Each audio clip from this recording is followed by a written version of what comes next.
Je suis Ndeye-Marie Diédhiou-Thiam, présidente de la plateforme des femmes pour la paix en Casamance.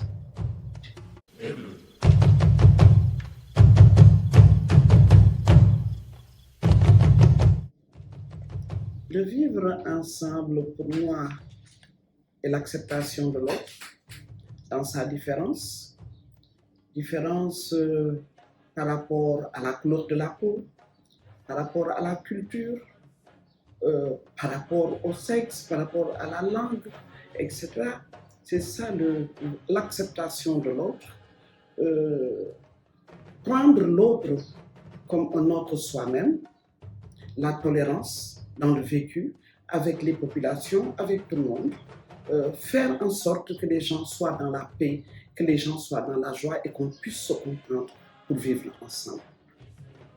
Oui, au Sénégal, ce concept se vit bien et nous devons de conserver cet héritage-là.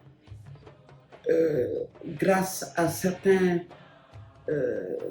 pratiques dans notre société, le cousinage à plaisanterie par exemple, les taquineries entre communautés et l'acceptation également des uns et des autres. Nous sommes dans une société cosmopolitique et donc les gens, pour que nous puissions vivre ensemble, il faudra qu'on soit tolérants les uns vis-à-vis des autres. Et c'est comme ça que nous vivons cette notion du vivre ensemble. Par exemple, chez nous, les Diédhiou et les Sagna sont des cousins, sont considérés comme des cousins. Et entre les Sérères et les Diola également, il y a le cousinage à plaisanterie qui se vit très bien. Si je prends toujours l'exemple de la Casamance, il y a même une organisation de Sérères qui intervient dans la résolution du conflit et cette organisation est bien acceptée par la communauté casamançaise parce que les Sérères sont dans le rôle de cousins qui doivent partager le vécu, le mal, le bien-être, le plaisir, le bonheur avec les populations casamançaises. Et si on donne un autre exemple, lorsqu'il y a une fête chez nous et qu'il y a un Sérère dans la foule, on lui donne le droit de choisir la meilleure partie de la viande, la partie qu'il veut choisir dans ce qui va être préparé. Et ça, c'est un devoir de Diola vis-à-vis d'un Sérère. Et les Sérères, on les rend bien également.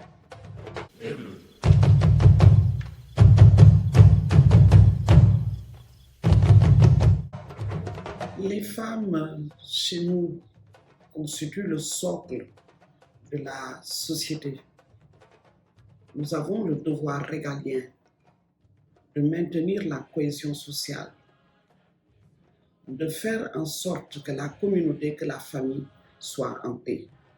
Et donc nous jouons un rôle primordial dans la construction du vivre ensemble.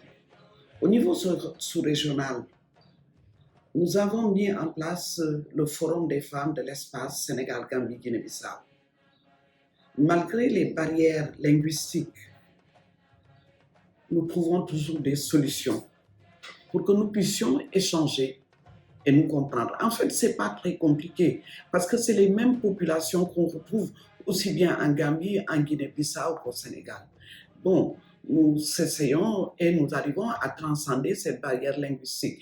Mais nous avons compris que nous ne pouvons pas construire la paix en Casamance sans qu'il y ait la paix en Gambie et en Guinée-Bissau. Donc, une de nos prérogatives, c'est de faire en sorte que nos populations de nos trois pays puissent déjà se comprendre, puissent vivre ensemble, puissent partager ces valeurs et vraiment construire le vivre ensemble entre ces trois pays-là.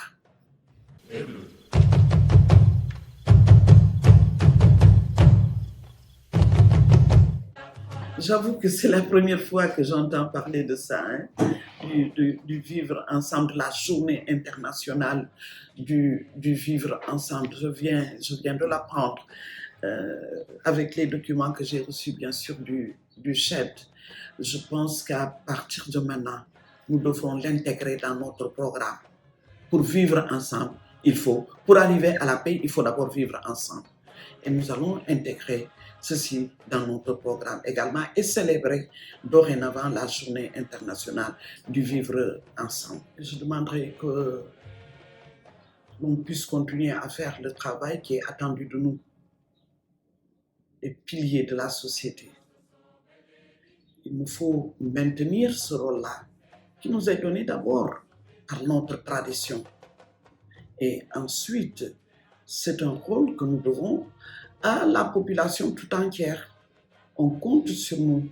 On nous attend sur les questions de paix, sur des questions de sécurité, sur la question de la cohésion sociale.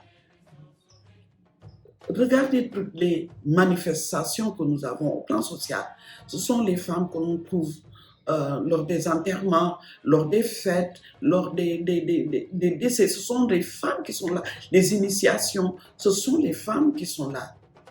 Et donc, c'est là où nous sommes attendus. Et je rends hommage aux femmes pour le travail qu'elles sont en train de faire. Et je les encourage à poursuivre ce travail de bâtisseuses de paix que nous sommes. À l'endroit des jeunes, ils ont reçu un legs de leurs aînés. Et mon appel aujourd'hui, c'est demander aux jeunes de faire de ce qu'ils ont reçu de leurs aînés, d'en faire un bien et jouer le rôle également de constructeur. Parce que quand on n'a pas la paix, les plus grands perdants, ce sont les femmes et les jeunes. Et les jeunes ont donc ce devoir-là de maintenir et de construire la paix dans la société. Aux forces militaires de défense et de sécurité, je demanderai de la compréhension, de l'amour par rapport à l'autre.